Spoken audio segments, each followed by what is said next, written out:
Hello learners. तो आज हम डिस्कस करने वाले हैं नए चैप्टर पादपों में पोषण। तो हम इस चैप्टर में जानेंगे कि पादपों में पोषण होता कैसे है। तो फिर सबसे पहले मेन पॉइंट्स देखेंगे हम इस चैप्टर में। पूरा चैप्टर नहीं पढ़ेंगे जिससे आपका टाइम सेव हो। तो सबसे पहले मेन पॉइंट आता है कार्बोहाइड्रेट, प्रोटीन तथा वसा, विटामिन और खनिज भोजन के घटक हैं जो कि हम भोजन करते हैं। भोजन के ये घटक हमारे शरीर के लिए आवश्यक होते हैं, इन्हें पोषक कहते हैं। ये हमने 7वीं क्लास में भी पढ़ा था। तो इसके बाद बताया गया कि पादपों में पोषण विधि कैसी कैसी होती है, कि किस प्रकार पादप जो होते हैं, जो पेड़ पौधे होते हैं, वो अपना भोजन कैसे बनाते हैं। केवल पादप ही ऐसे जीव हैं जो जल, कार्बन डाइऑक्साइड एवं खनिज की सहायता से अपना भोजन बना सकते हैं। और फिर सजीवों द्वारा भोजन ग्रहण करने पर इसके उपयोग की विधि को पोषण कहते हैं। पोषण की वह विधि जिसमें जीव अपना भोजन स्वयं संश्लेषित करते हैं उन्हें स्वपोषी कहते हैं। स्व मतलब होता है खुद, पोषण मतलब जो उनका पोषण होता है। तो मतलब जो जो जीव अपना भोजन खुद बनाते हैं उनको बोलते हैं स्वपोषी जीव, और स्वपोषण कहलाता है वो उनकी प्रक्रिया। तो यहाँ पे डेफिनेशन दी गई है कि स्वपोषी और विषमपोषी क्या होते हैं। तो फिर स्वपोषी होते हैं जो पेड़ पौधे जो अपना भोजन खुद बनाते हैं, और जो जंतु और जो अधिकतर अन्य जीव होते हैं वो खुद भोजन नहीं बनाते, वो दूसरों पर निर्भर करते हैं, पेड़ पौधों पर निर्भर करते हैं। तो उन्हें बोलते हैं विषमपोषी। विषम मतलब दूसरे से पोषण ग्रहण करने वाला। और फिर इसके बाद जो पादप होते हैं वो प्रकाश संश्लेषण प्रक्रिया का उपयोग करके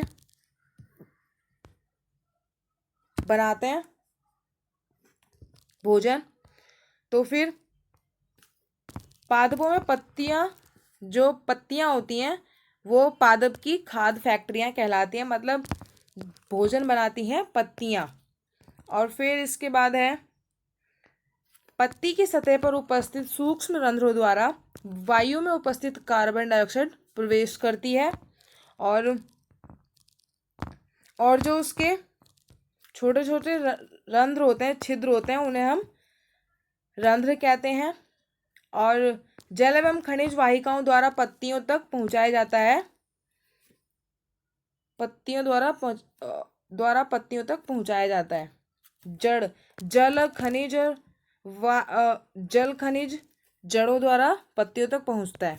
और यहाँ पे कोशिका के बारे में बताया गया है, यहाँ पे इमेज भी है कोशिका की, कि जो सजीवों का शरीर होता है सूक्ष्म इकाइयों से बना हुआ होता है, जिसे कोशिका कहते हैं। जैसे कि एक दीवार होती है वो ईंटों से बनती है, ऐसे ही हमारा शरीर एक एक कोशिका से मिलकर बनता है। और जो कोशिका में एक पतली बाह्य संरचना होती है जिससे वो घिरी हुई होती है उसे बोलते हैं कोशिका झिल्ली। और उसमें एक केंद्रक भी होता है। केंद्रक चारों ओर से जेली के समान एक पदार्थ से घिरा हुआ होता है जिससे कोशिका द्रव्य कहते हैं।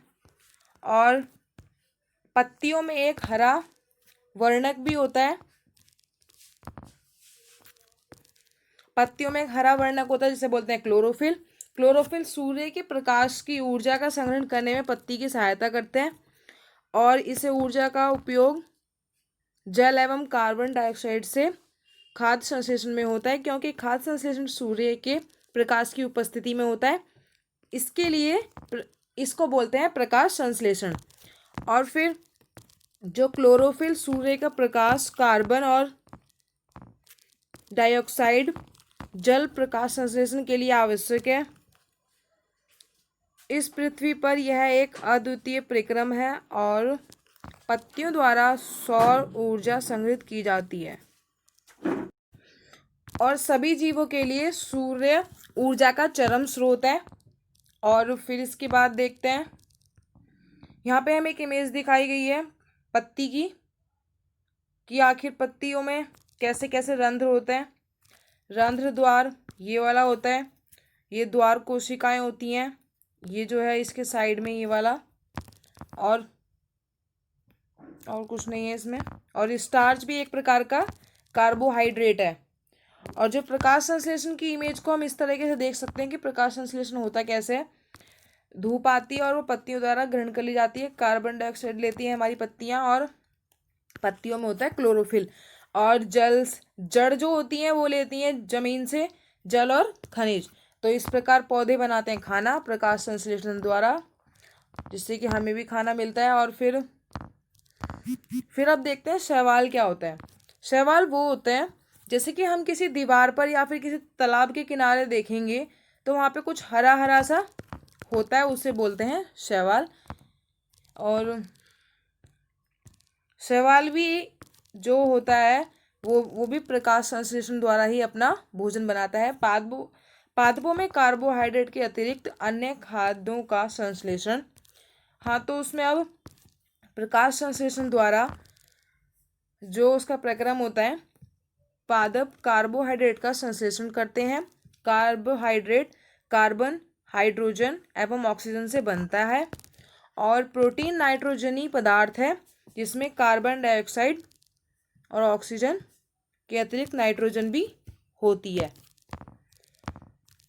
किसान अपने खेतों में उर्वरक तथा खाद डालते हैं, जिसमें नाइट्रोजनी पदार्थों की प्रचुरता होती है, जिससे उनकी भूमि उपजाऊ बनती है। और पादपों में पोषण की अन्य विधियां भी होती हैं, जैसे कि कुछ पादप ऐसे भी होते हैं जिनमें क्लोरोफिल नहीं पाया जाता, वे भोजन संश्लेषित नहीं करते।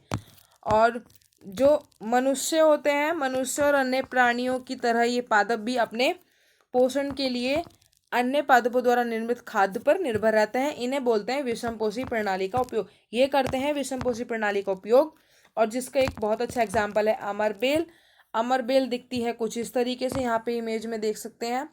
ये जो पीली पीली दिख रही है ये सारी अमरबेल है, और ये जिस पौधे पर हो जाती है, पेड़ पर हो जाती है, वो उस पेड़ को सुखा देती है, और क्योंकि वो सारा पोषण खुद ले लेती है, तो इसलिए अमर को बोलते हैं परपोषी, परजीवी कहते हैं इनको। और अमरबेल जैसे पादप परपोषी को अमूल्य पोषकों से वंचित करते हैं और इन्हें परजीवी कहते हैं। तो फिर आगे और देखते हैं। कुछ ऐसे पादप भी हैं जो कीटों को भी खाते हैं, जिसका सबसे अच्छा एग्जाम्पल है ये घटपर्णी, जिसे बोलते हैं टीचर पादप।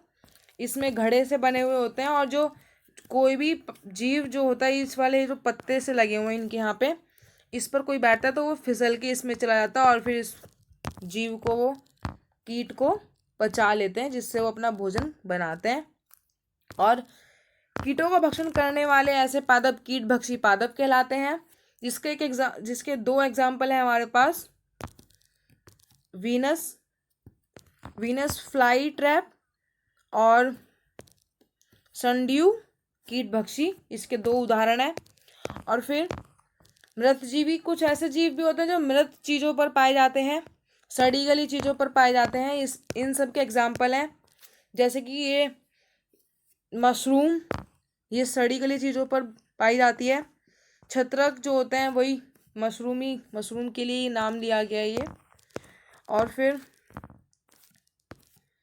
कवक भी है, जिसे फंजाई बोलते हैं, और इनकी पोषण प्रणाली अथवा पोषण विधि विभिन्न प्रकार की होती है। ये मृत एवं विघटनकारी जो सड़ने वाली वस्तु होते हैं उन पर पाए जाते हैं, और उसे साधारण विलेय के रूप में परिवर्तित कर देते हैं। जैसे कि आपने देखा हो, कोई जीव अगर कोई भी मर जाता है तो उस पर चींटियाँ और भी चीज़ें आ जाती हैं, जिससे कि वो समाप्त हो जाता है अपने आप। और फिर जिनमें जीव किसी मृत एवं जैविक पदार्थों से पोषक तत्व प्राप्त करते हैं वो मृतजीवी कहलाते हैं, और जो उनकी प्रणाली होती है वो मृतजीवी प्रणाली का उपयोग करते हैं, जिसका एग्जाम्पल है कवक। कवक पाई जाती है चार पे और चमड़े पर, कपड़े पर और अन्य पदार्थों पर उगते हैं। ये उन स्थानों में उगते हैं जहाँ पर नमी पाई जाती है। और फिर यहाँ आते हैं हम और मेन इंपॉर्टेंट टॉपिक पे, जिसे बोलते हैं कुछ जीव ऐसे होते हैं जो एक दूसरे के साथ रहते हैं, अपना आवास और पोषक तत्व एक दूसरे के साथ बांटते हैं, उन्हें बोलते हैं सहजीवी। सह मतलब आपस में बांटने वाले, जीवी मतलब जीव, तो आपस में बांटने वाले जीव कहलाते हैं सहजीवी, जिसका एग्जाम्पल है लाइकेन। और जो कुछ जीवों में दो भागीदार होते हैं। इनमें से एक शैवाल है तथा दूसरा कवक। ये दोनों एक दूसरे के सहजीवी हैं। और मृदा में पोषकों की पुनः पूर्ति किस प्रकार की जाती है? मृदा में तो क्या होता है, उर्वरक एवं खाद में नाइट्रोजन, पोटेशियम, फास्फोरस जैसे पोषक होते हैं। और फिर यहाँ होता है हमारा चैप्टर खत्म। तो हमने इस चैप्टर में क्या क्या पढ़ा है? स्वपोषी, क्लोरोफिल, विषमपोषी, परपोषी, कीटभक्षी पादप, पोषक, परजीवी, प्रकाश संश्लेषण कैसे होता है, मृत जीवी कौन होते हैं, रंध्र कैसे होते हैं, सहजीवी संबंध कैसे होता है, कवक कैसे होता है।